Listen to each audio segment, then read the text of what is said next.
नमस्कार and welcome to world politics. जैसा कि हाल ही में हमने सुना कि वर्ल्ड डेयरी समिट का आयोजन भारत में 12 सितंबर को हुआ था और भारत जैसा गरीब देश इस क्षेत्र में इतना आगे कैसे बढ़ पाया, उस सब के विषय में आज हम जानेंगे। तो शुरू करते हैं आज की वीडियो को। तो बात करते हैं आज़ादी की समय की। भारत उस समय आज़ाद हो चुका था और स्वयं भारत इतने दिनों तक गुलाम रहने के बाद आज़ाद हुआ था, तो उसकी स्थिति ज़्यादा कुछ अच्छी थी नहीं। भुखमरी, बेरोजगारी अपनी पूरी चरम पर थी। 1962 में उसके पश्चात हमने युद्ध लड़ा चीन के खिलाफ। 1965 में पाकिस्तान से हमने युद्ध लड़ा। ऐसे हालात में विकास से ज़्यादा सुरक्षा की आवश्यकता होती है, लेकिन उस समय में भी बहुत सारी योजनाएं बनाई गई थीं जिसके कारण खाद्य संकट की समस्या जो उत्पन्न हो रही थी हमारे देश में, उसे रोका जाए। तो जिस प्रकार कृषि क्षेत्र के विकास के लिए हरित क्रांति चलाई गई थी, उसी प्रकार डेयरी के उत्पादन के लिए भी बहुत सारे प्रयास किए गए थे।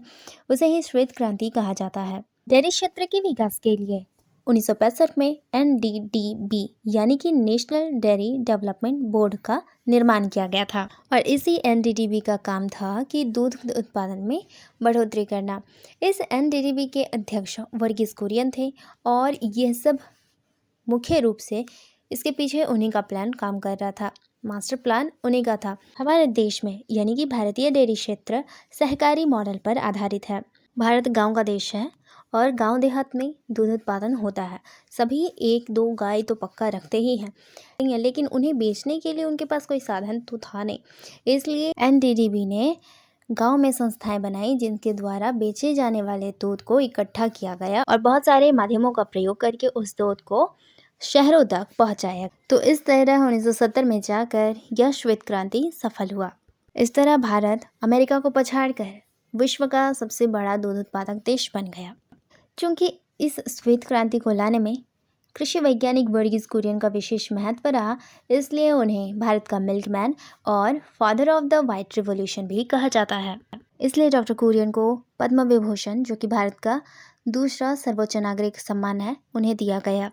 यह पहला कारण था जो कि भारत को विश्व का सबसे बड़ा दूध उत्पादक देश बनाता है।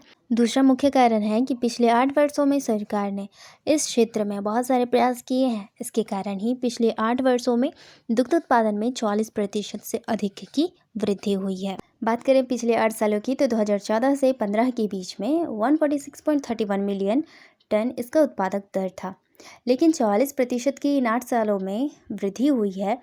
इसके कारण 2020 और 21 के बीच में डेयरी क्षेत्र में भारत की उत्पादक क्षमता 209.96 मिलियन टन हो चुका है। पूरे विश्व में भारत की क्या स्थिति है डेयरी प्रोडक्शन के क्षेत्र में, तो वह 22% है। 22% भारत विश्व में अपनी हिस्सेदारी निभा रहा है।